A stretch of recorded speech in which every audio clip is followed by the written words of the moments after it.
नमस्कार साथियों। तो अब हम नैनीताल जिले के अंत की ओर हैं। ठीक, अंत, जिले का अंत से मतलब इस अध्याय की तीसरी वीडियो की तरफ है।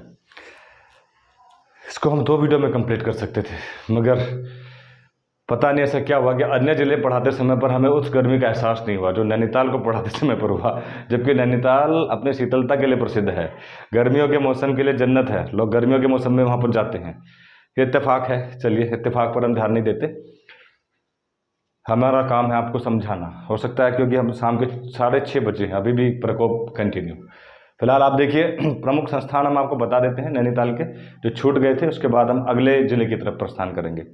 तो आप नोट करते जाइएगा। कुमाऊं मंडल विकास निगम लिमिटेड यहीं पर है।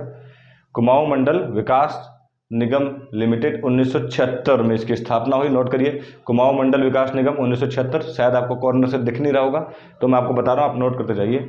उत्तराखंड विद्यालय शिक्षा परिषद रामनगर में है। इसकी स्थापना हुई 2008 में। ठीक, उत्तराखंड विद्यालय शिक्षा परिषद 2008 में रामनगर में। Central Himalayan environment association, central Himalayan environment association या केंद्रीय हिमालय पर्यावरण एसोसिएशन, इसकी स्थापना भी कहाँ पर हुई? नैनीताल में हुई। इसको भी नोट कर लीजिएगा।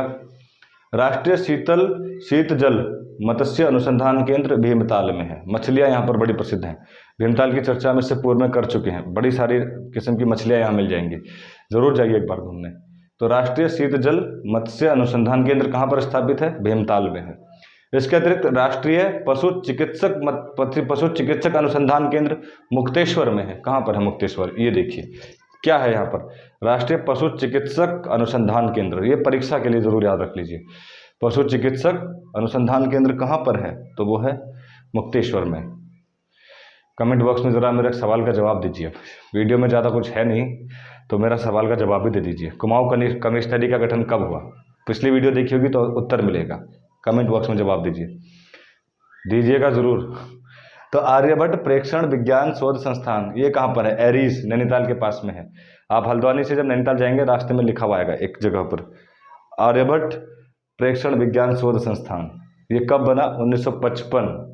एक बार इन जगहों को घुमाइए ना नैनीताल, आधी जगह आपको वैसे मिल जाएंगी, ढूंढने की जरूरत नहीं पड़ेगी। अच्छा, रडार अनुसंधान केंद्र कहाँ पर है? ये भीमताल में है। नोट करिए, रडार अनुसंधान केंद्र, आंसर इज भीमताल। ठीक, RS टोलिया उत्तराखंड प्रशासनिक प्रशिक्षण अकादमी, RS टोलिया उत्तराखंड प्रशासनिक प्रशिक्षण अकादमी। प्रशासनिक प्रशिक्षण मतलब PCS की तैयारी, ट्रेनिंग। कहाँ? नैनीताल। और स्थापना 1988, 1988। Note down. राजकीय वेधशाला कहाँ पर है? नैनीताल में है। हमने लिख रखा है। इस गर्मी में जितना हो सकता है आपको नोट कराना है, आप नोट करते जाइए। राजकीय वेधशाला नैनीताल। अगला है प्रशिक्षण एवं सेवा योजन निदेशालय, कहाँ पर है? हल्द्वानी में है। एम्प्लॉयमेंट ऑफिस, प्रशिक्षण एवं सेवा योजन निदेशालय हल्द्वानी में है। अच्छा, उत्तराखंड ओपन यूनिवर्सिटी, ये भी हल्द्वानी में है। ये लिखा नहीं है, आपको याद कर लीजिए। 2005 में बनी थी। साल पूछे, साल भी लिख लीजिए। उत्तराखंड ओपन यूनिवर्सिटी कहाँ है? हल्द्वानी में है। कौन से साल में बनी? 2005। अंत में लोक संस्कृति संग्रहालय, ये कहाँ पर है? खुटानी में है। खुटानी कहाँ पर है? ये जगह पड़ेगी आपकी भीमताल से नीचे। ठीक, भीमताल से नीचे आप जाएंगे, यहाँ पर खुटानी, मतलब हल्द्वानी से नैनीताल मार्ग पर खुटानी। यहाँ पर क्या है? लोक संस्कृति संग्रहालय। तो हम आशा करते हैं कि आपको नैनीताल पूरी तरह से समझ में आ गया होगा। फिर हमारी वही रिक्वेस्ट रहती है, इसके अतिरिक्त भी अगर कुछ बचा है या परीक्षा में आया है तो कमेंट बॉक्स में लिख दीजिए, ताकि कुछ छूट गया वो भी मिल जाए। ठीक, अन्यथा तो हम PDF के माध्यम से बच्ची कुछ जानकारी भी उसमें समेट कर आपको दे देंगे। ये समझने के लिए है, मानचित्र समझाने के लिए है, ताकि कुछ चीज़ें आपको रटना ना पड़े, समझ में आ जाए।